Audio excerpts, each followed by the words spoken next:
Santapan Harian Minggu 12 September 2021.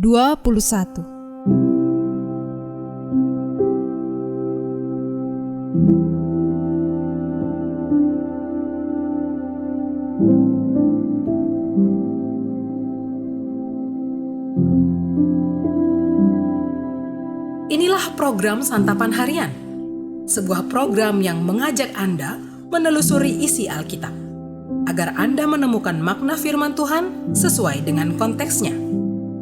Santapan Harian tertuju bagi Anda yang ingin memiliki kehidupan rohani yang segar, kuat, dan sigap.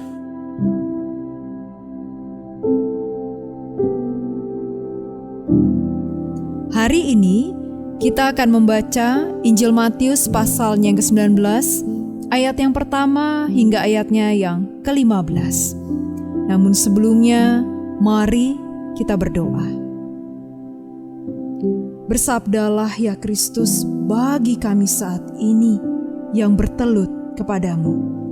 Dengan penuh kerendahan hati, kami memohon kepadamu, ya Yesus Kristus, Tuhan kami. Amin. Matius 19 ayat 1-15. Setelah Yesus selesai dengan pengajarannya itu, berangkatlah ia dari Galilea dan tiba di daerah Yudea yang di seberang Sungai Yordan. Orang banyak berbondong-bondong mengikuti dia, dan ia pun menyembuhkan mereka di sana. Maka datanglah orang-orang Farisi kepadanya untuk mencobai dia. Mereka bertanya, "Apakah diperbolehkan orang menceraikan istrinya dengan alasan apa saja?"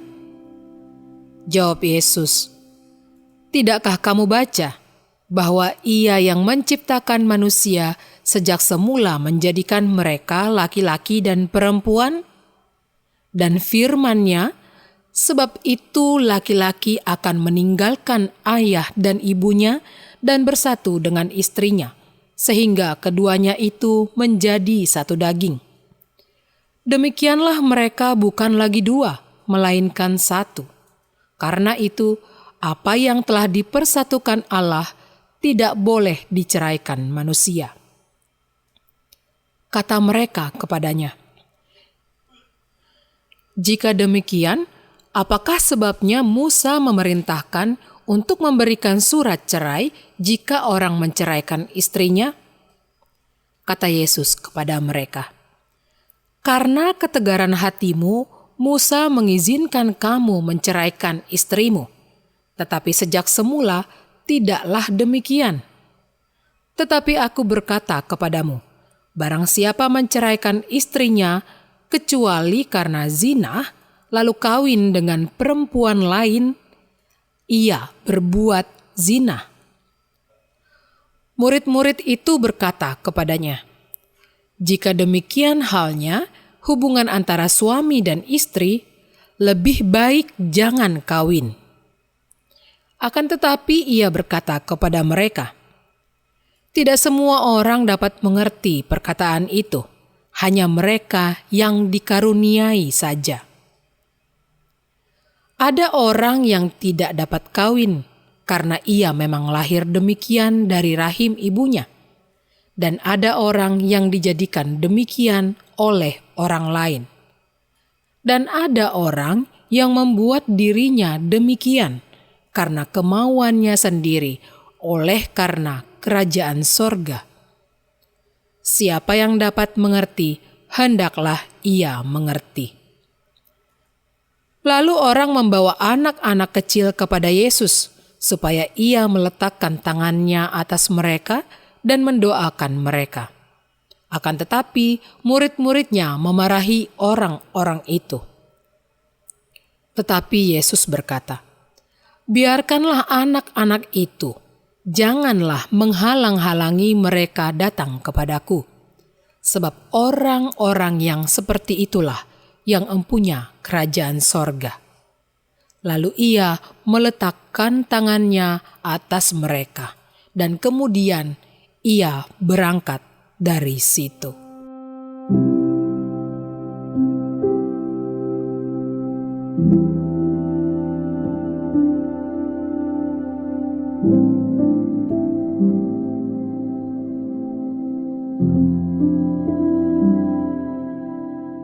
Sahabat Santapan Harian, perihal perceraian masih merupakan perkara yang sering menjadi pembahasan hingga saat ini.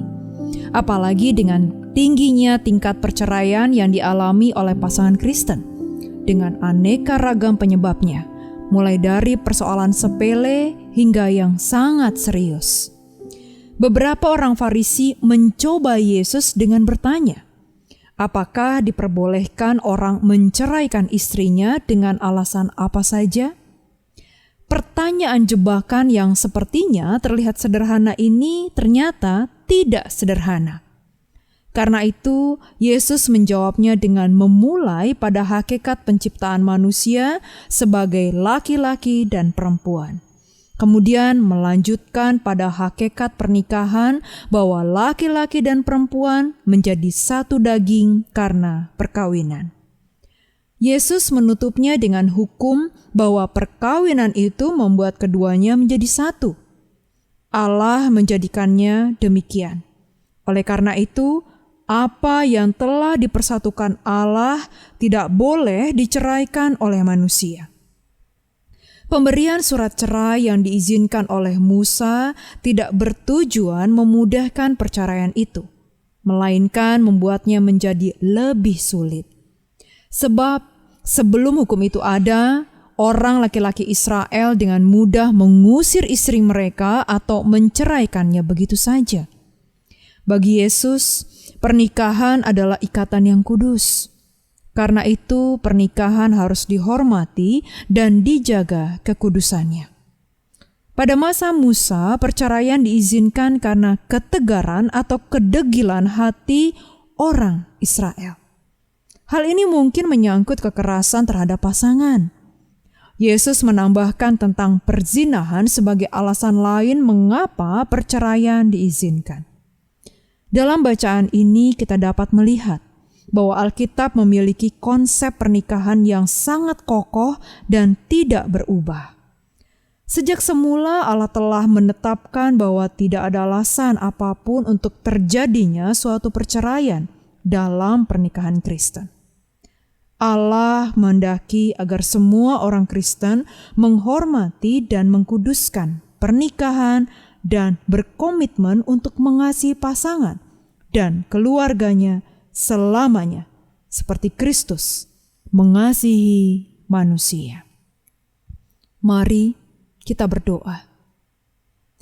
Ya Roh Kudus, kuduskanlah kami supaya taat dan setia untuk mengikuti kehendak-Mu dan menghindari kami dari perceraian di dalam perkawinan yang kudus yang telah Engkau bentuk.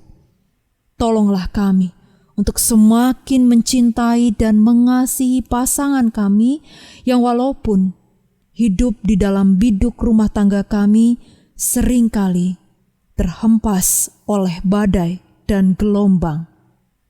Kami mohon ya Kristus, mampukanlah kami sehingga Engkau terus berada di dalam keluarga kami.